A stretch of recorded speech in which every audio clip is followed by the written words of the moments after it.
Morning.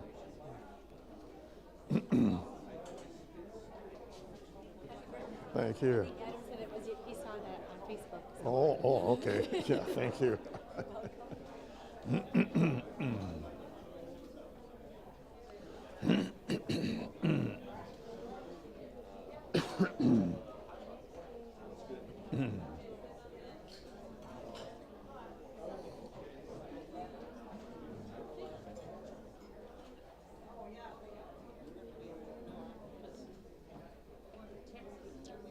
Morning.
Okay, we're going to get underway as soon as you can find a seat.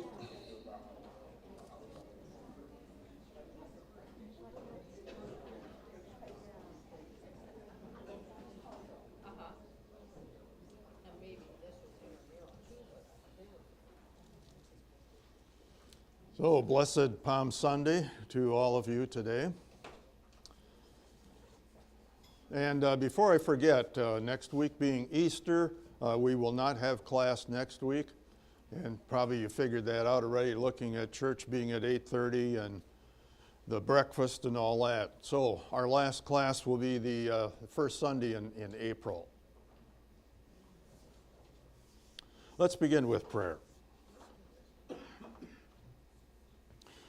Lord Jesus, on this Palm Sunday, we remember that you rode into Jerusalem on the back of a donkey.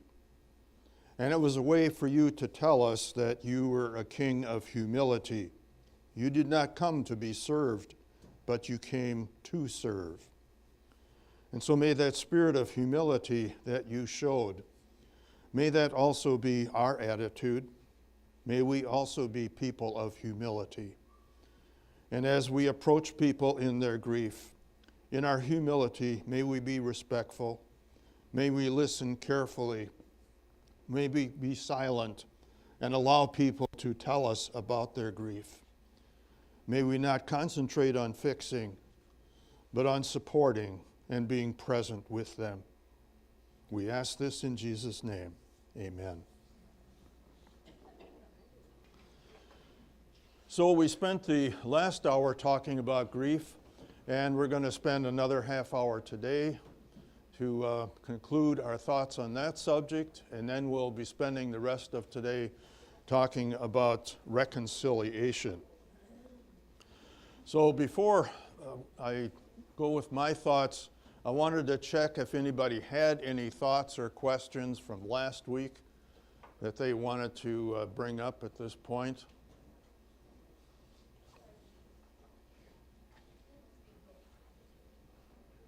Okay. One thing I noticed last week, there was a lot of discussion, a lot of questions. And compared to the other two topics that we had covered, I was just kind of struck by that. And that told me that, that grief is something that we are all really much aware of, that we have all experienced, and that we have all kind of struggled with in terms of how do we help other people.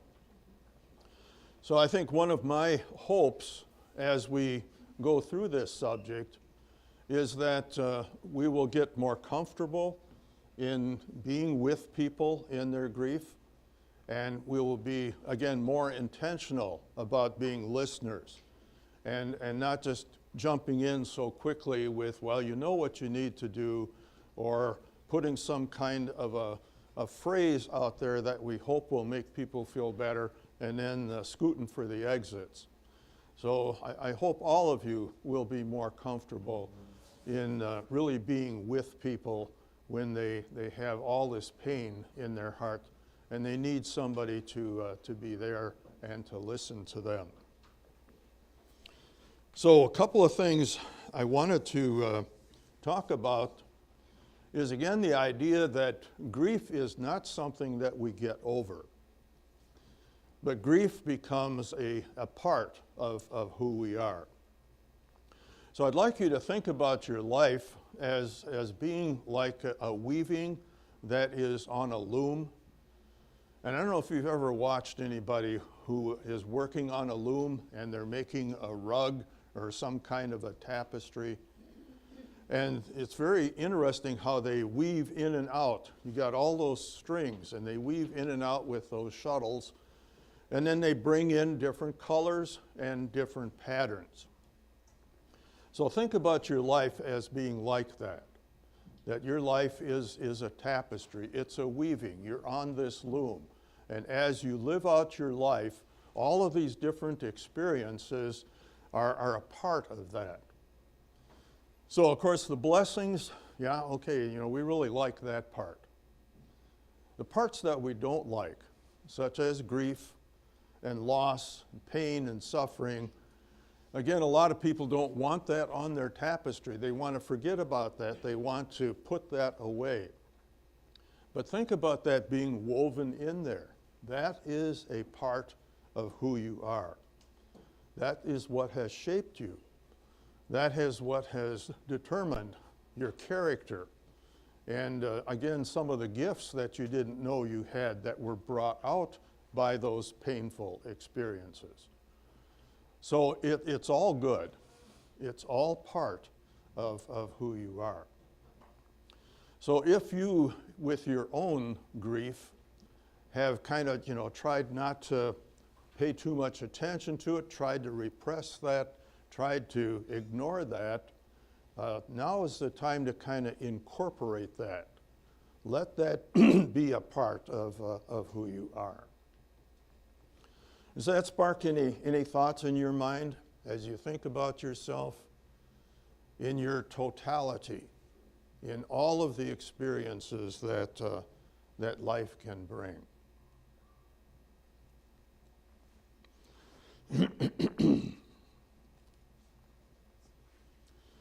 So one person mentioned to me that one of the hard things about grief is that you are left with things that are not resolved. So maybe you had a relationship where you always wanted to kind of talk about this with the other person.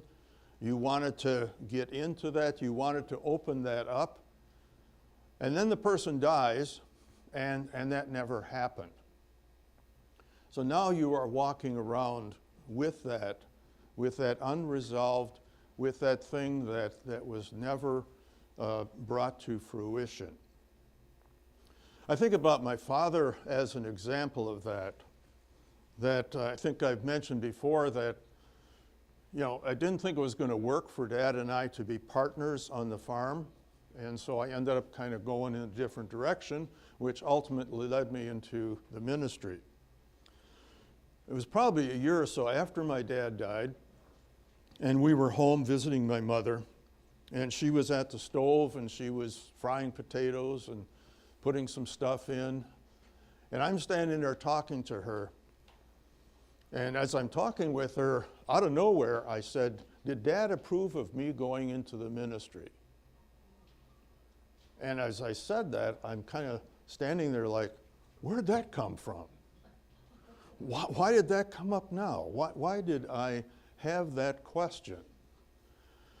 That was when I became aware that I had this unresolved grief, that Dad and I never really talked about that. We never really had that in-depth conversation where I knew how he felt about me leaving the farm and where it was okay with him. And of course my mother said, well, yeah, sure, he thought that was a good thing. But that wasn't the issue. I wanted to hear that from Dad, but Dad was gone. And so what do we do when we want to talk to those who have gone on and we can't? How do we get the message through? So I want to read this this is the story of Lazarus. And Jesus is talking to Martha. And again, Martha's upset because Lazarus died before Jesus got there. And so Jesus said, your brother will rise again. And Martha said, I know, he'll rise in the resurrection at the last day. And Jesus said, I am the resurrection and the life. He who believes in me will live even though he dies. And whoever lives and believes in me will never die. Do you believe this? So I want you to think about that statement that whoever lives and believes in me, though he were dead, yet shall he live, and actually he will never die. So what is he saying about the dead there?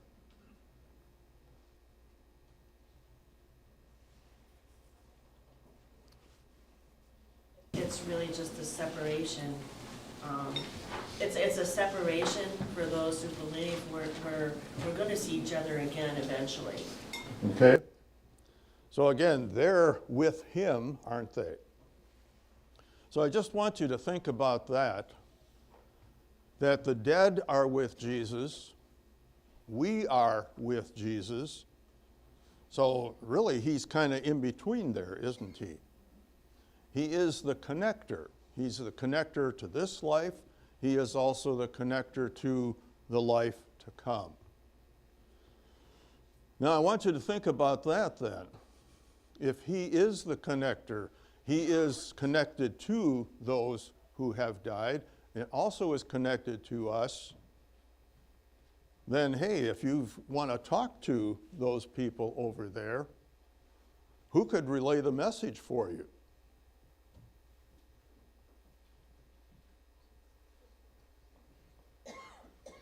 So I want you to think about Jesus being the connector. So if I tell my pain and my grief and the speech that I had, that I wanted to have with my Father, Jesus could relay that, couldn't he? Since he's also connected to my Father who's on the other side. So that's something that has really been comforting to me. That when I wondered, what did my dad think? And I wondered why he couldn't have been more verbal, and why couldn't I have been more verbal? You put two quiet Germans together, you're going to get a lot of silence. But that, I think, is something that's really important. In the Catholic tradition, they pray to the saints, don't they? Again, the idea is that the saints who are in heaven are available to listen to us and to do things for us. I think what John is telling us in the story of Lazarus is we can go to God directly. So whatever we tell to God, he not only understands and hears that and receives that, but he can also do something with that. So if you have that situation where you never got to have that conversation, maybe you want to have that conversation with Jesus. You want to just pour out all of that you wanted to get out there. And then know that he heard that and that he received that. And know that in his own way, he will transfer that and he'll pass that on. And I wonder if it could go the other way. I wonder if George would say something to God when they're sitting around the throne, and then he could slip me a little message and come back the other way. I don't know. But it's just something to think about, isn't it? Because one of the hard things about grief is that we often feel like we're stuck. This thing that we needed, this healing that we wanted, we feel like it can't happen. And so this is a way for us to think about that there is a way. There is a way to kind of unload that. There's a way to bring that up to God and let him help us with that. Any other thoughts that you have on the unresolved? And I think of all these, car accidents where you have a fight with your son and he storms out of the house and jumps in the car and boom, has an accident. And your last conversation was not a good conversation. And so that's all that you can think about. You can't think about all of the conversations that you had prior to that, where you had that loving relationship with your child. Now all you have is that guilt and that anger and, again, all that unresolved stuff. So a lot of people do find themselves really struggling with those kind of issues in those difficult deaths. Suicide is, again, another tough one in terms of unresolved. Any other thoughts that anybody has? Yes.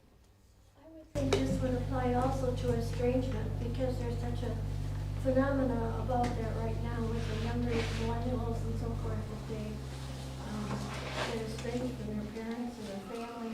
Yeah. I think there's got to be a lot of guilt in those families. Yeah. So the estrangement, and I remember a conversation I had with a gentleman who had not seen his son for like 20 years. And he didn't know where he was. And so again, it's that type of thing where you may never see that person and then a death takes place. Some of this is going to tie into reconciliation also. There are kind of some bridges there with that. But yes. I know we don't know a lot about what heaven is going to be like, or what our loved ones are doing, or. Yeah. So I have a little difficulty with the thought that Jesus is going to go talk to my mom. What I think is that I talked to Jesus, and through that conversation, I reconcile myself to whatever had happened. Not with my mom, but I just use that for an example. Yeah. But I don't put my expectation or hope in that Jesus is gonna go talk to somebody and then get back to me about how they felt about it. Because to me, once they're in heaven, there's no earthly concern for that person. Okay.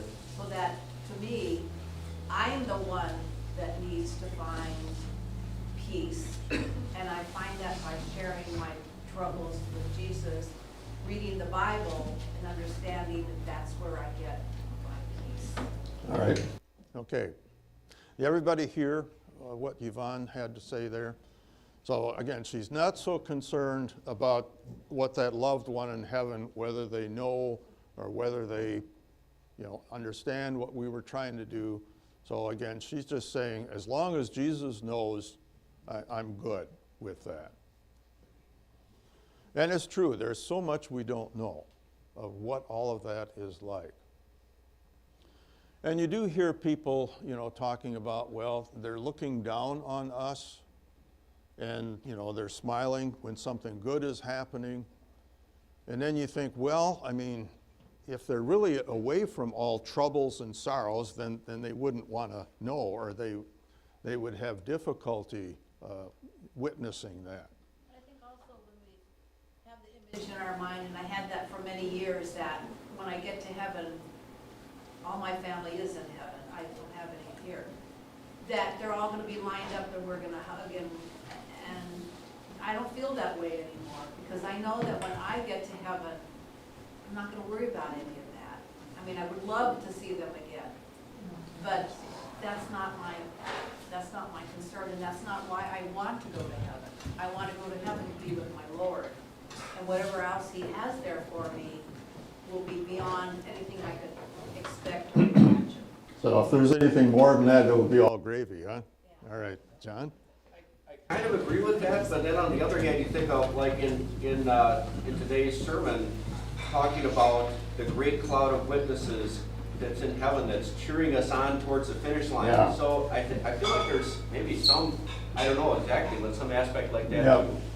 And I've been thinking about that Hebrews too, the great cloud of witnesses, and they are cheering us on. So then they are, again, witnessing what's going on with us. So I think there is a lot of unknown there. And we can, think about those things and not have definitive answers, but it gives us a lot to ponder. Can I just say one more thing? Yeah. And I'll be quiet. Wait a minute. Maybe. Whatever happens up there, I know it's gonna be unbelievable. But I put my faith in Jesus, and that Jesus will be there with me. And whatever else I get will be fantastic. Mm-hmm. But I don't get my consolation from the fact that I might see friends again. Does that make sense? I don't know. Again, we're just getting into what do we know and how do we visualize, because there is not a lot of detail. So I guess we all have to find our peace, however we find it, Right. by looking in the Bible. Yeah. Okay, Sue? I was just gonna say that, for the people that are in heaven, all sin and earthly conflict has been resolved, okay? So they are their most perfect selves. And if we had an issue with them in this life, it really no longer exists for them in heaven. It just is existing in us because we wanted to have that answer in the here and now. But it doesn't exist really anymore after they die. So it's more result, getting us, unleashing that burden to Jesus to make us reconcile that in this life, we did the right thing, or that, we're forgiven, and kind of leave that other person maybe out of it now. Yeah. Well, and I think you're right that the main thing is, we're the ones with the wound, and we are trying to find a way to find some solace and some healing for that. And I guess I would go back to that thing too of, again, listening to each other. So when people share an unresolved grief like that, I think, the most helpful thing we can do is to say, boy, this is really a big one. This is really painful. And so let's bring that to the one who bears all of our sorrows. And I think you all like that hymn, What a Friend We Have in Jesus, all our sins and griefs to bear. What a privilege to carry everything to God in prayer. Anything else? Yeah. I was gonna say, our plans are not God's plans, timetable, okay? Mm-hmm. And God's plan was for you to be a pastor and to preach comfort and the gospel and all these years. Now, think all the people who have benefited from that, all your parishioners, all your people all these years, even now in your counseling or whatever, with the prisons and all that, so that was what you were supposed to do. So. Yeah. Well, that's what's interesting about life. And you've heard that expression, life is what happens while you're making other plans. And I think for many of us, we have gone down a number of roads. And it wasn't always the road that we planned to travel. And then after we've been on that road a while, we're like, all right, this is where I'm supposed to be. But it's not always clear at the beginning. Any other comments or thoughts? Okay, let's see if I get my clicker to work here. All right. Can you switch me to the next one? All right.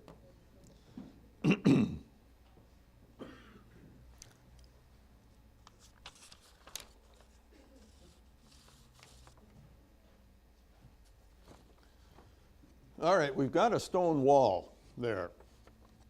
And so again, the writer to the Ecclesiastes talks about there is a time to scatter stones. And so he's saying you've got this stone wall, and there is a time to take that wall down.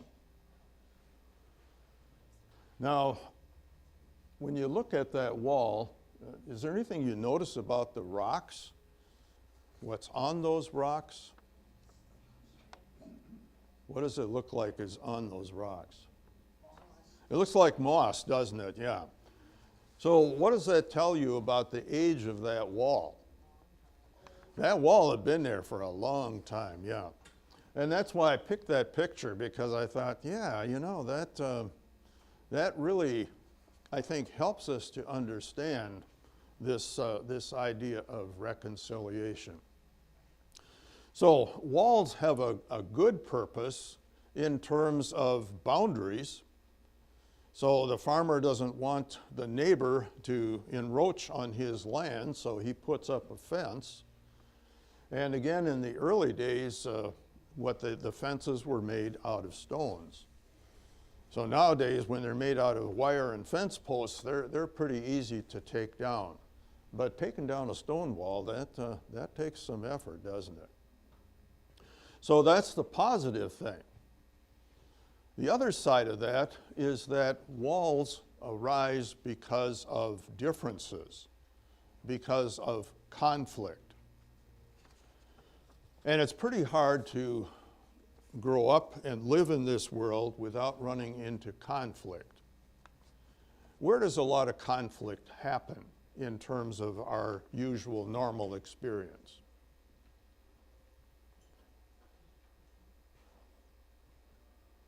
Do you think back to your early days? How many of you shared a bedroom? Okay, how many of you had to sleep with a sibling? There's a source of conflict, isn't it? So somebody's always kicking you in the back. And my brother and I had this old bed where it all kind of sagged into the middle. So it was pretty hard to not fall into each other. And he was an annoying little kid, I have to tell you. So there was conflict just from the standpoint of sharing space. We had one bathroom, 4 kids, 2 adults. Now that's unthinkable, isn't it? Everybody has their own bathroom. So we had to get very creative. And so there was conflict, because who needs more time in the bathroom? The girls or the boys? The girls, they got to fix their hair and makeup and I don't know. But it takes time. And boys, well, they don't always comb their hair, they don't always brush their teeth, so they can get in and out of the bathroom pretty quickly. But just those little things. Now, this is not the end of the world to have conflict over sharing a bedroom or a dresser or a bathroom. But then you kind of go beyond that. You are living under the same roof. And have you noticed that siblings all have different personalities? You know, and parents talk about this all the time. I raised them all the same. But that may be true, that you use the same principles, but you had 4 different personalities. So what's going to happen?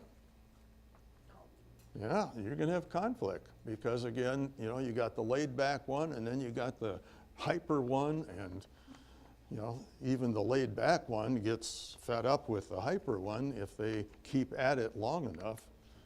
And so conflict. So a lot of conflict arises in families. And as the years go by, sometimes those conflicts become, you know, so intense that siblings don't like each other. And they may not be speaking to each other. So you have that conflict between siblings. Where's another source of conflict in the family?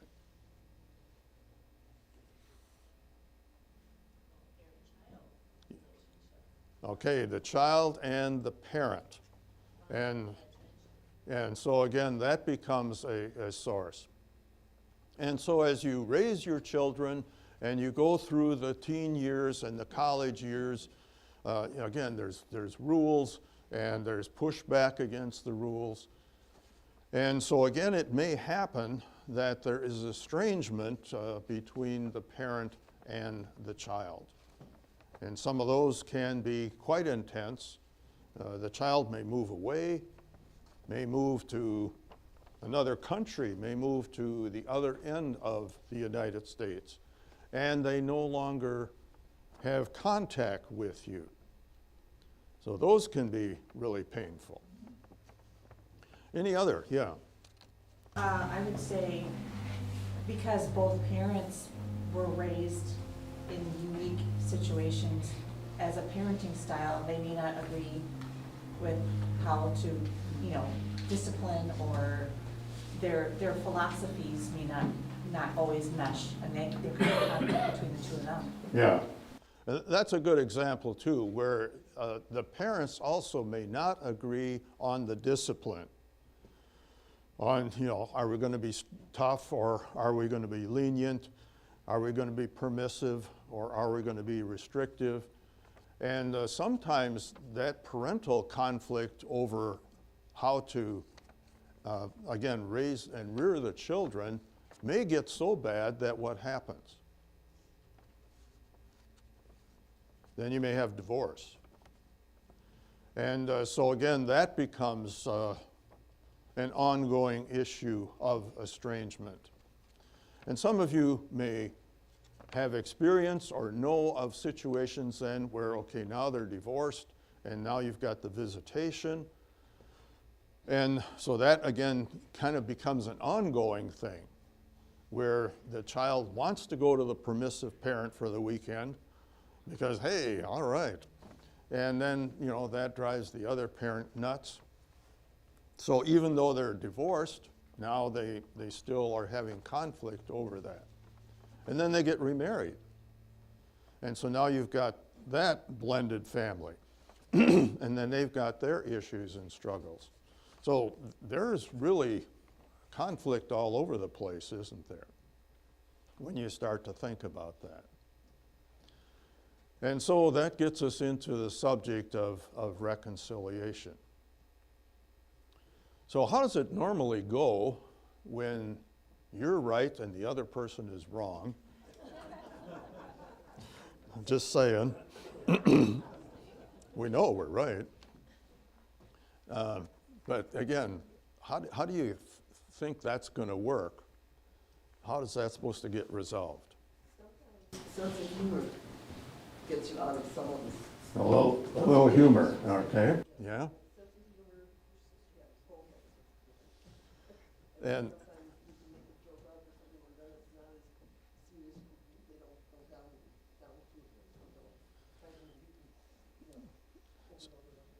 so the humor is a way to diffuse, you know, kind of bring down the temperature, the intensity.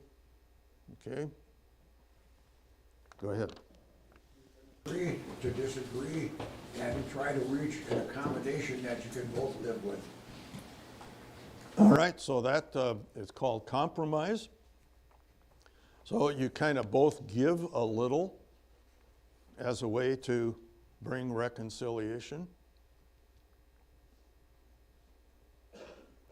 Yeah? Or you can agree to not bring up that topic that is contentious and try to get beyond it and just go with the good things. Okay, so you can avoid. Okay, we're not going to talk about that.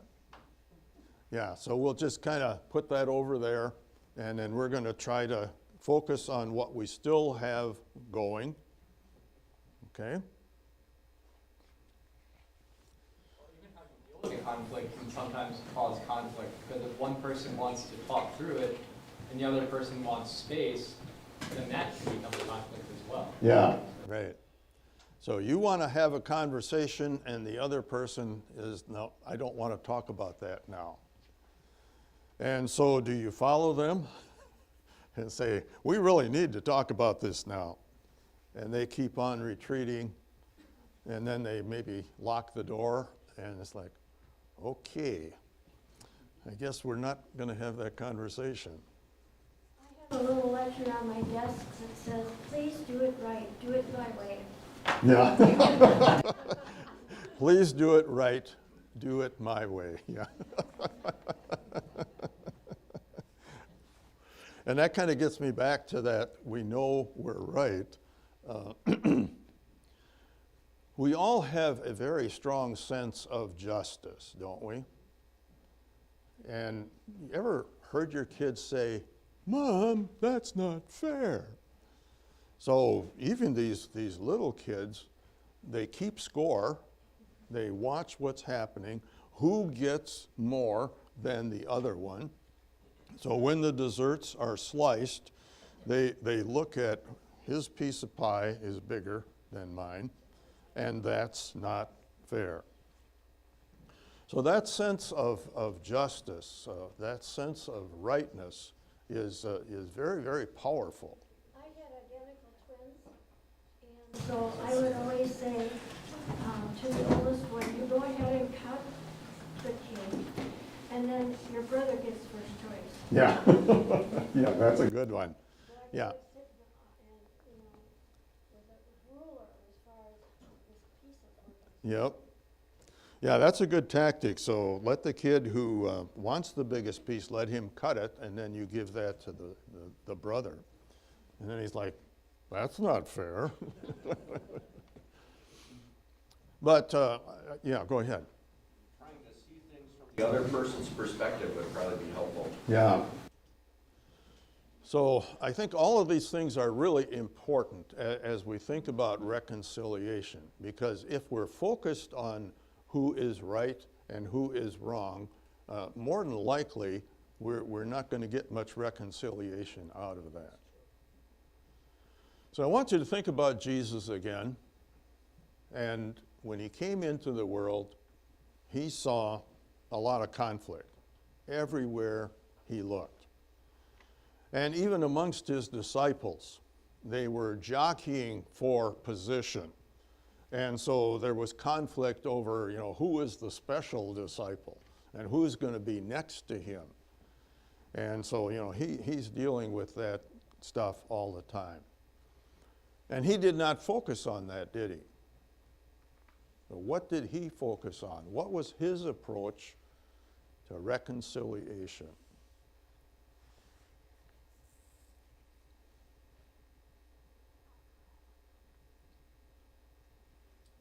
Forgiveness is the basis of love. Yeah, forgiveness is the basis of love. And so that really was his focus, is that I'm going to cut through all of that. And I know you're not ready. You're not in a position where you want to, talk about things and you want to resolve things. So think about that, God was in Christ reconciling the world to himself, and the world wasn't ready to be reconciled. And if he would have waited until the world was ready, then, nothing would have happened. He would not have won our redemption. So he came in whether we were ready or not, and he said, I am going to reconcile myself and my Father to you. So I'm going to give my life for you. I'm going to forgive you. And then, as that begins to soak in, as that begins to become aware to people, they're kind of like, whoa, wow. He forgave me before I was ready to be forgiven. He forgave me before I was even interested in being forgiven. So maybe that's a way for me to approach people, a way for me to bring about reconciliation. So think about your kid is mad at you, and they're in their room, and they're sulking, and they don't want to be reconciled. So what would you role play that? How would you approach that child?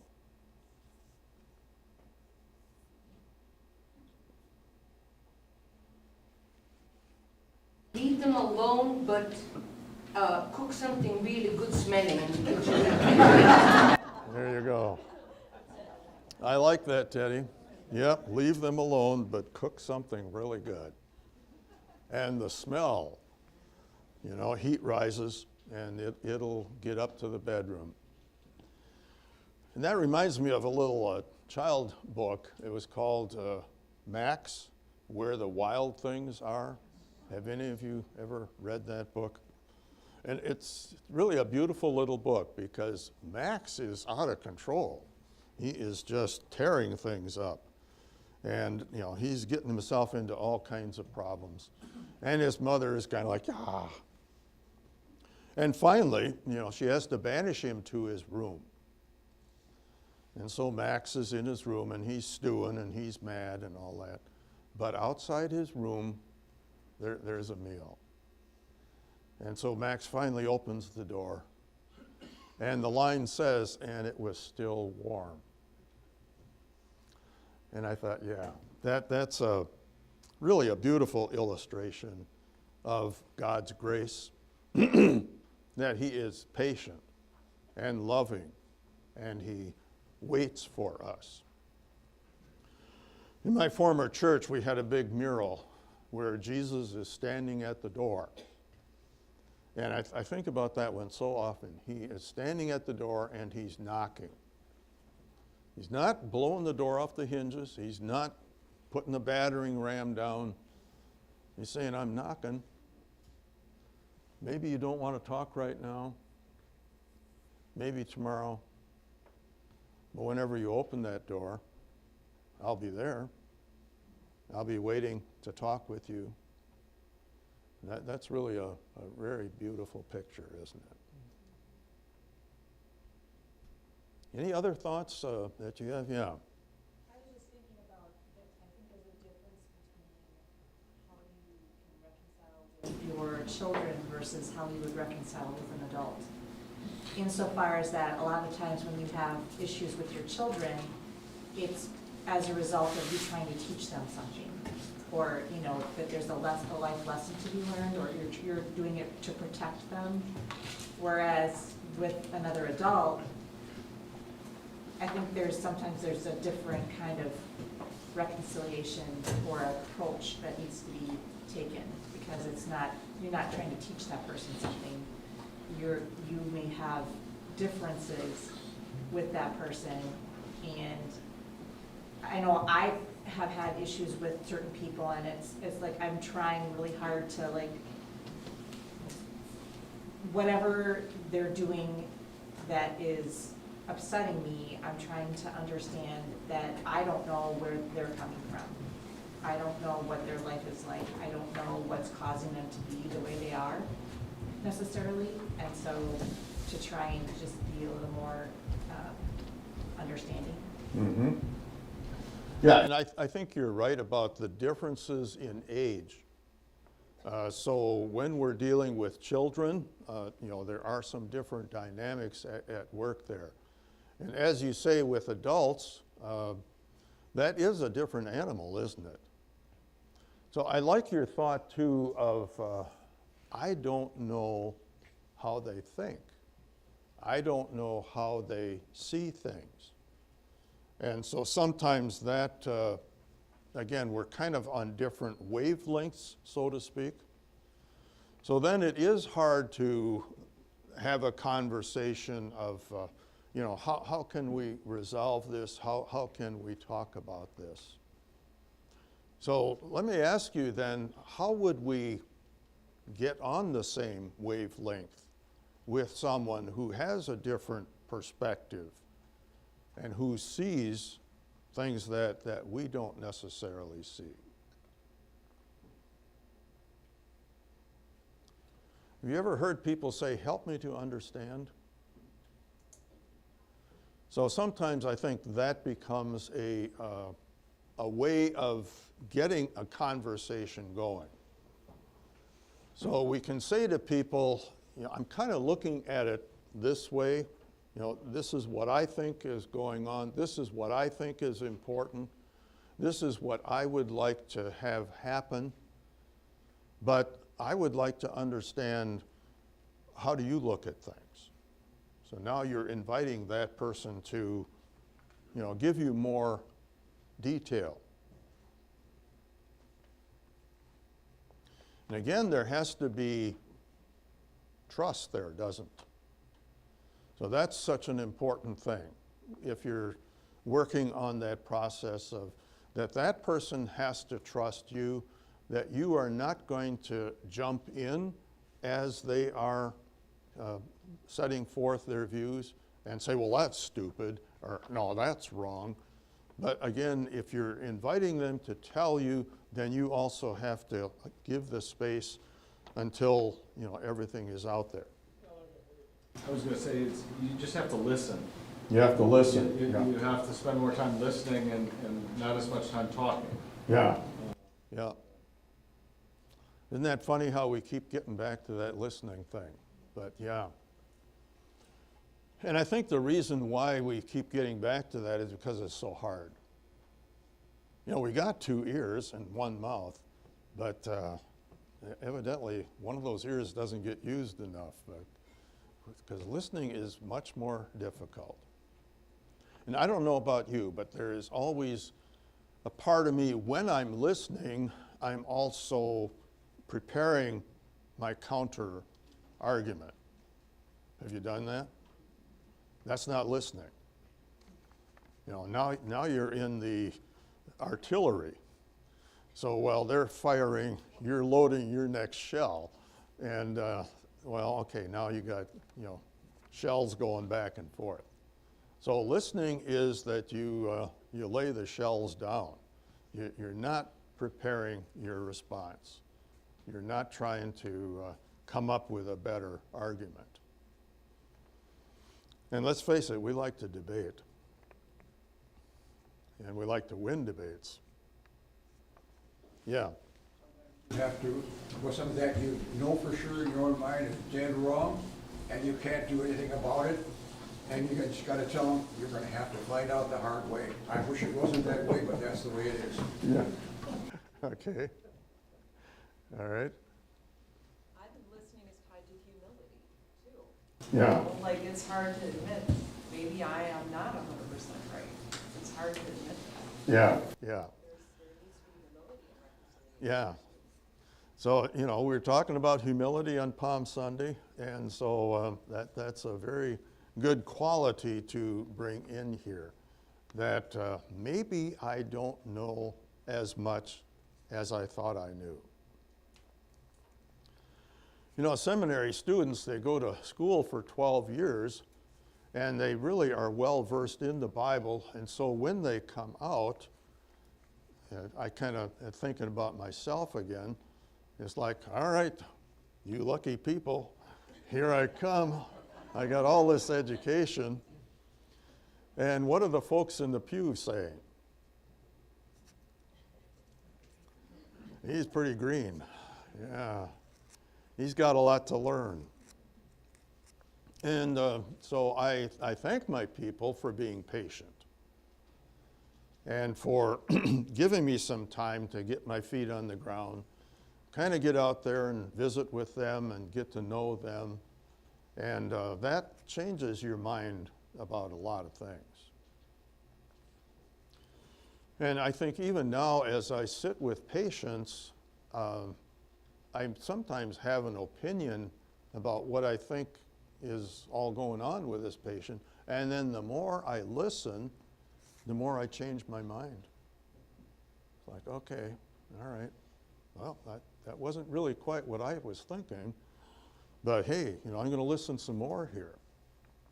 And so sometimes you end up with a totally different understanding of what you thought was going on there. Any other comments that you have?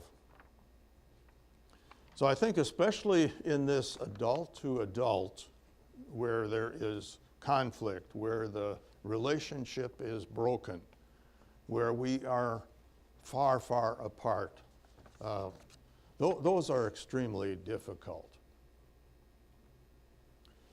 And I want you to think about a gentleman that I met who was dying of cancer, and he was a musician. And he was an excellent trombonist. I heard some of his CDs, and boy, he was just really awesome in the way that he played. He was also a professor of music. And as he knew that he was dying, he decided that one more thing that he wanted to do was to make one more CD. And this would be kind of his last achievement. And he had a friend who was going to help him and work with that. And then they got into a discussion on copyright, and again, the dying man was very stickler about all of that. The other guy was like, copyright, schmoppyright. And so they got into a big fight about it, and then it didn't happen. And he was so angry at his friend that he did not get to do this, that he just could not forgive his friend. And he's dying, and he's got this anger and this unforgiveness against his friend. And his wife said, you gotta let that go. You gotta forgive him. You gotta let that go. And he just couldn't do that. He was just fixated on that. And so I was sitting with him, and he was talking about this because he was like a dog with a bone. He just could not let it go, so it kept coming up. And I thought about the parable in Matthew 18 of the unforgiving servant. Are you familiar with that story? So this servant has this multi-million-dollar debt. And the man who has the debt wants to collect it, and he says, give me time and I'll pay it back. Well, millions? No, not going to happen. And so the man with the loan said, all right, I'm going to forgive it. I'm writing it off. You're forgiven.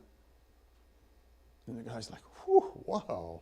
All right. And he walks out, and he's going down the street, and he meets his buddy who owes him $5. And he grabs him by the throat and says, pay me.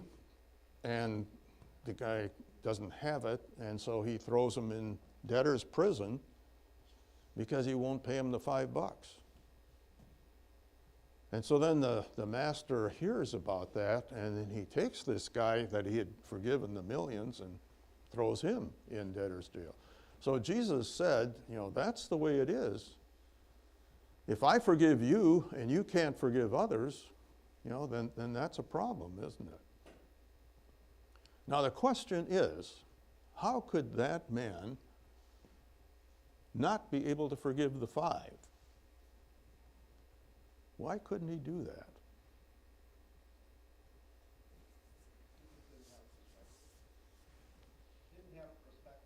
All right, he didn't have perspective. And what perspective didn't he have? What wasn't he seeing?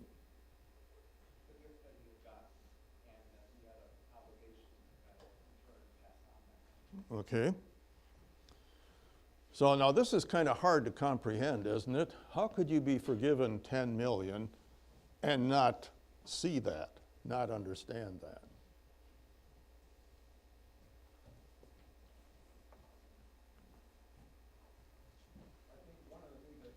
In that story is the vast difference in amount. Well, let's say that the guy that was forgiven, being asked to forgive somebody who had burned his house down and murdered his family, that would be a much different comparison. It would be. But, you know, the way Jesus told it, it was a little thing. And so he does that on purpose, you know. You got the big forgiveness, and you can't do the little one.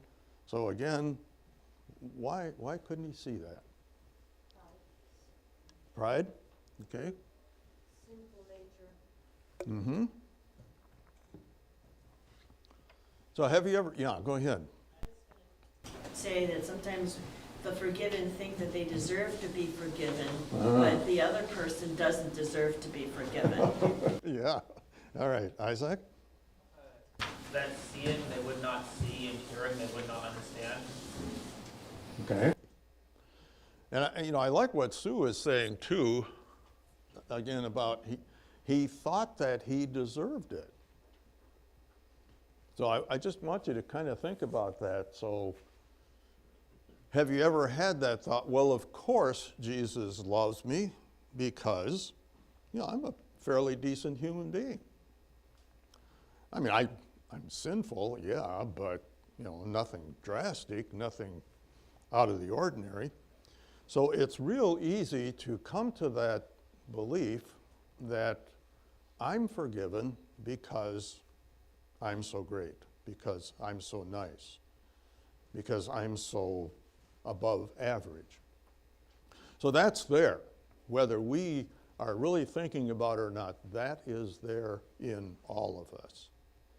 And so if that is there, then if somebody does something to you, you tend to like, oh, now that is unforgivable. That is terrible. That is way above. So we tend to minimize our understanding of how we need forgiveness, and we tend to maximize what we think other people are doing as so terrible. So when you start doing that, then you can see where, you know, this is why this guy is doing that. And so Jesus is really trying to get us to say, I really want you to understand that grace is, again, unmerited. So if you've got grace, it isn't because of anything that you've done. It isn't because you deserved it. And if you really take that in, then how can I withhold grace to others? So when I was talking about this story with Charles, I just said to him, how come that guy could not forgive his brother? And he's sitting there. And then, you know, then he started to think, yeah, I'm forgiven. And, you know, I'm a prideful person. I'm a stickler for detail. I always have to be right. Later, his wife said to me, we called him Monsignor because he was, you know, everything had to be just so. So he's thinking about that, and he's like, oh, yeah, I need forgiveness. And that was really, really a precious moment, because I could just see that light went on in his head like, yeah, I need to be forgiven. And he looked at me and he said, pray for me. And, you know, so then he was able to let go and be reconciled with that friend. And that was a beautiful thing. I found out later he had a son where also there were estrangement issues going on. So, you know, again, this was something that went through all of his relationships. And that was so important for him to have that insight and to see. Okay, we're up at adjournment for today. So think again when we'll meet after Easter about situations where you're working on reconciliation, where things are going well, where things are kind of stuck, and we'll talk some more about that next time.